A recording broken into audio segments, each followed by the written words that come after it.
Conéctense, hermanos, estamos transmitiendo en vivo. Ahí está entrenando para la fiesta que se va a llevar este 1, 2 hasta el 4. Saluditos para mi hermano Teófilo. Saludos, hermano, un abrazo. Solamente tú no me hagas faltas, hermano Teófilo.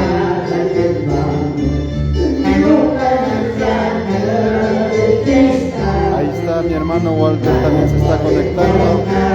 Dios te bendiga, hermano. Ahí están estos hermanos. Están entrenando para Dios para la fiesta que se va a llevar el día 1 de julio.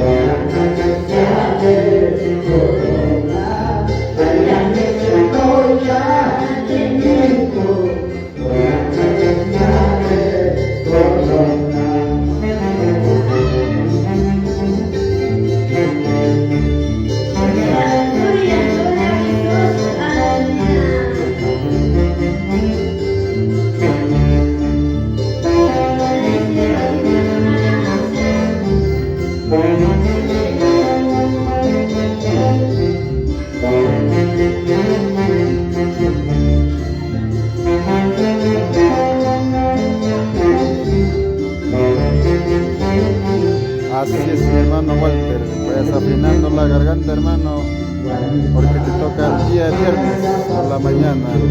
También saludito para la hermana Anabel, también hermana. Para esta hermana, seguimos adelante. También vayas afinando la garganta.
Está bien, uno más, hermano.